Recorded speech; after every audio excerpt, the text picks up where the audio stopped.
So the idea of us being here today, know how easy it is to dose chemicals into the system, because it's great having the solar panels on the roof, but if there's no fluids in there, it's kind of not going to go very well.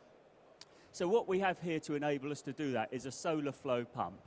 Essentially, it's a pump to dose fluids into the system most quickly and effective way possible. And it's very important that we only get fluid in the system. We don't want anything else in that system. We particularly don't want air. The pump enables you to make a simple connection to the system. And if you look at our pump, it's got an inlet and an outlet. So essentially, all we're interested in today is connecting the outlet valve to the inlet of the system, which is here. How easy is it to get that right or all wrong? You can't really get it wrong. You Okay. can't really get it wrong. And then essentially, we want to complete the circuit by having a return. So we want the fluid to go through the panels and then come out. So we have a return connected here, which runs back to the tank. But you'll notice that it enters into the top of the tank. And I don't know if you can see inside the tank, but this top hose is connected to what's called a dip tube, which dips down into the tank below the level of the solar fluid. And the idea of that is that it effectively then removes any air bubbles in the system, because that's predominantly what we want to do once we've dosed it. So we've made our two connections. And essentially, it's just a matter of turning on the pump. Up on the top there, we've got our representation of what's on the roof. This is our simulated solar panel. Yeah. So we've got our solar fluid S1 in there. There we go.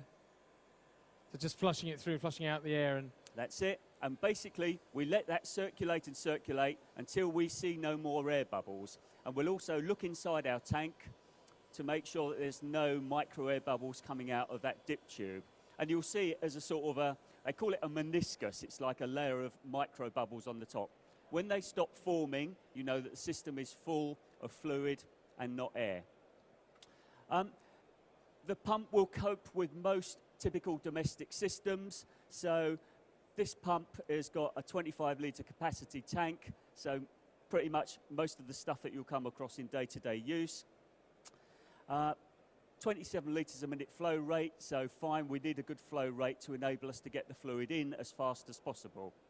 Just in terms of maintenance, how often do you suggest that it's going to you have to do this? I guess with solar fluids, you really want to check that there's enough protection, so that's inhibitor and glycol in there about once every year when you get it serviced. What happens most likely is that if you have long periods of stagnation where the panels are just being heated because your cylinder has reached its operating temperature, that's when the fluid's going to degrade most quickly. So the more periods of stagnation you have, the more likelihood that the fluid's going to degrade. So really check it once a year. If there's enough fluid in there, fine. If it needs to be topped up, then use the solar flow pump to enable you to do that. The measuring device for the percentage of inhibitor and glycol is something called a refractometer. Simple tool to use. Take a small sample of the fluid, just look through it, and it will tell you how much is in there, whether it's enough or not enough. One thing I would say is that our tank is rated at 60 centigrade, which is about the maximum operating temperature you really want to be dealing with. So what I'm saying really is that if you're going to do this work in the middle of the summer and the panels have been operating, well, really make sure that those panels cool down, maybe put a cover on them to stop them just gaining temperature while you're doing what happens if the fluid gets hot?